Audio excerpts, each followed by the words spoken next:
karagatang Visayas naroroon ang Siquijor. Isang-isa ng apoy, hindi dahil sa init ng bulkan, kundi apoy ng pininiwala, apoy ng tradisyon at apoy ng kultura. Ito ang lupain ng hiwaga, ng kagandahan at ng mga kwento ng higit pa sa imahinasyon.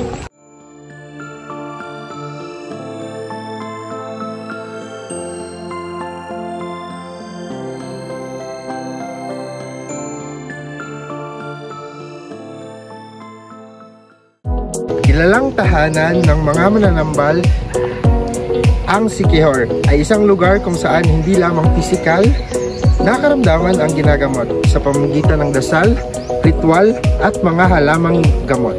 Ginagamot din ang kaluluwa. Paniniwalang minamana pa mula sa mga ninuno.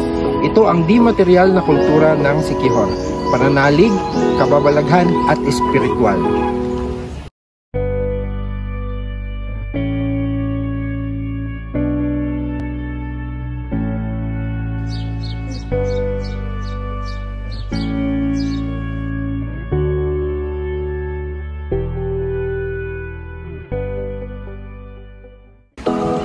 Hindi lang kababalaghan ang nananalaytay dito.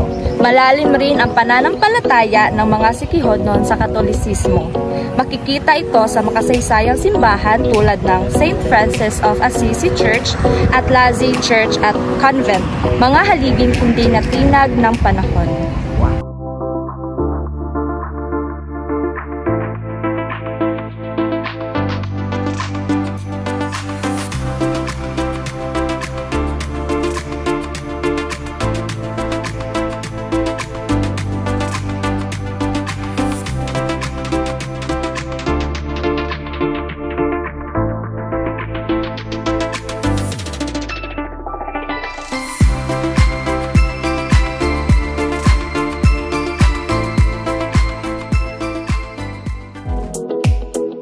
Ang mga pagdiriwang tulad ng Siquijor Healing Festival at Pasko sa Siquijor ay mga salamin ng di-material na kultura, paggalang sa kasaysayan, pagbabalik loob at pagbubuklod ng komunidad.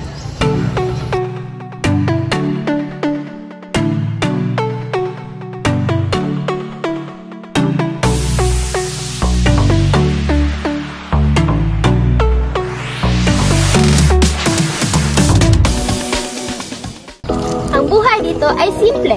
Mga magsasaka, mangingisda at manggagawa sa turismo ang bumubuhay sa isla.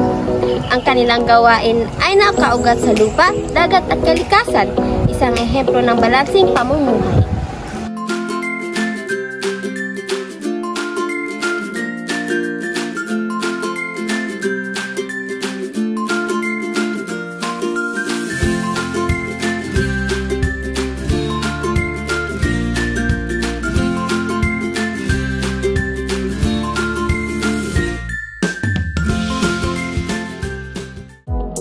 Sa bawat luto mula sa kinilaw adobong manok hanggang suman, nagkaroon ng impluensya ng Visayan at Filipino cuisine.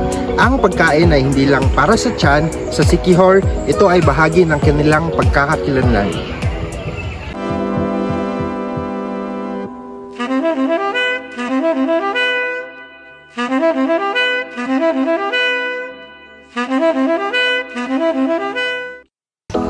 Hindi makukumpleto ang kwento ng Siquijor kung hindi babanggitin ang kagandahan ng kalikasan, ang 3 level ng Pambugahay Falls, ang cliff diving ng Salagduong, ang mahiwagang Baliti Tree, ang tanawin mula sa Mount Bandilaan, ang tahimik na Paliton Beach at mga lihim ng Cantavon Cave.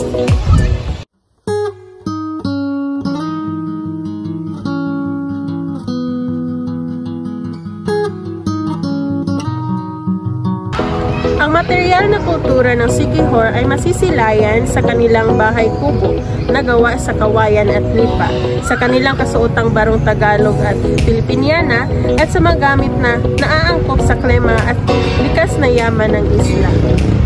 Ang Siquijor ay isa ng balanse ng bago at luma, ng hiwaga at pananampalataya ng katahimikan at sigla.